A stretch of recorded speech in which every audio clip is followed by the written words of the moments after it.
So here we are again for the 1 trillionth time that a channel has been completely blackmailed and bullied by somebody falsely claiming and striking their videos on YouTube using DMCA. These guys right now are #2 on Reddit, and their story is pretty horrifying. I'll let them tell you. A few weeks ago, our videos were being claimed by a channel called ZM Production. ZM Production said they're not doing it, they're being hacked by someone else, which I have no idea. We have no idea what's going on. And we contact YouTube as well. YouTube said they're gonna help us to solve this issue within 10 to 14 business days. Recently, we also received an email from ZM Production. If you don't pay them $1,000, they will claim our video again. And if they claim in one more video, our channel will be terminated. So last night, they did claim another video, which our channel is right now terminated.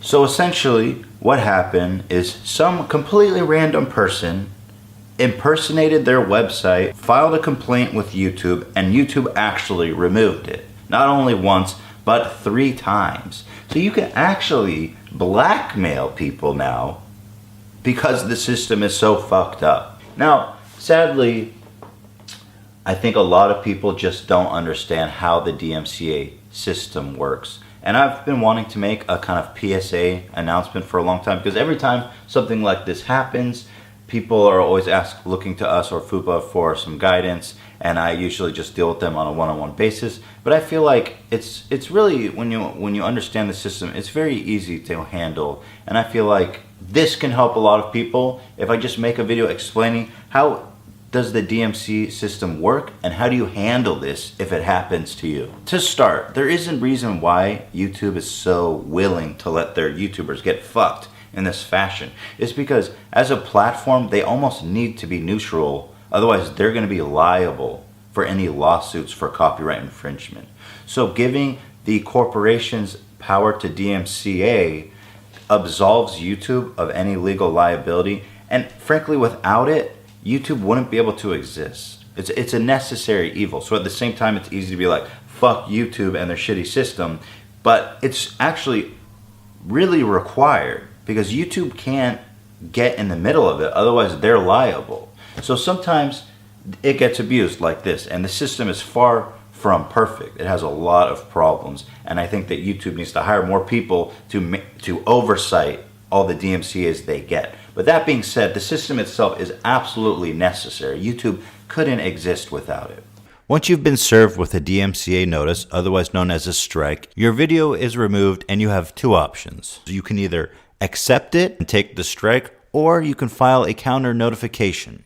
Now, one of the problems here is that people always get way too spooked to file the counter notification because the language is so strongly worded, saying such things as, I swear under perjury that everything I'm saying is true, and I acknowledge that if I abuse this form, it will result in the termination of my YouTube channel. The language is very scary, and even when we received our first strike on YouTube, I think that we didn't even dispute it for like 6 months, even though it was clearly fair use, simply because the language was so scary. So I think my first point to anyone out there who gets a strike is, don't be frightened.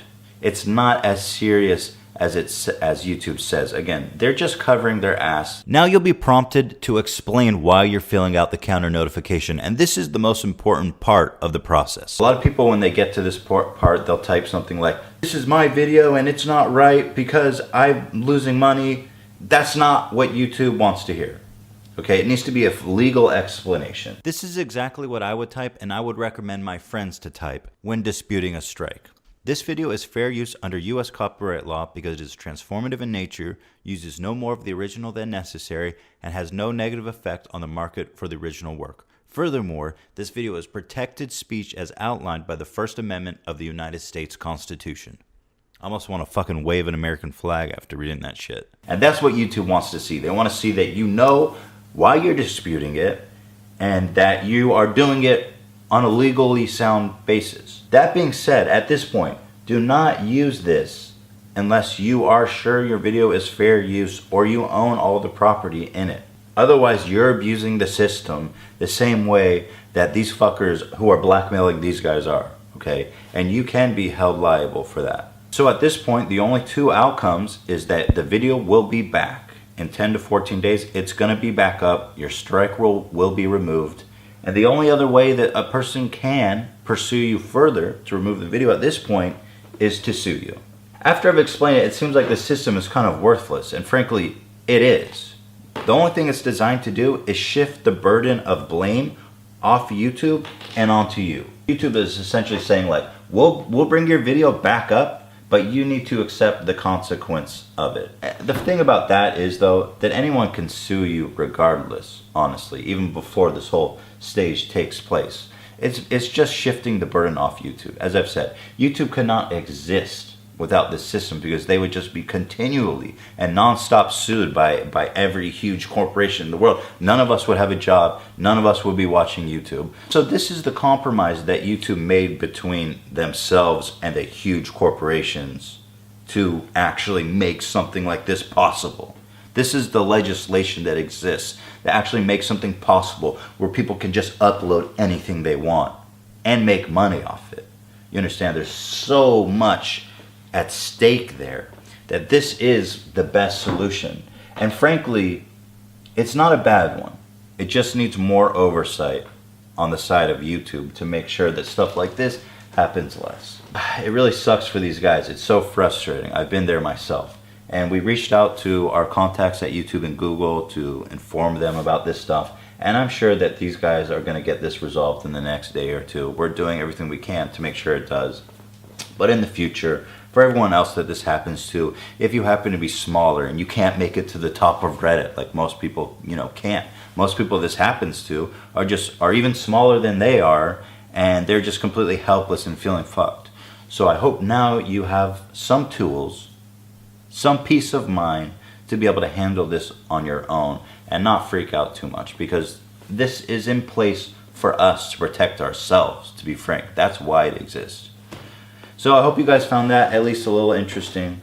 That's my little DMCA public service announcement that I've been wanting to do for a long time. And anyway guys, thank you for watching, and we appreciate you. See you guys next time.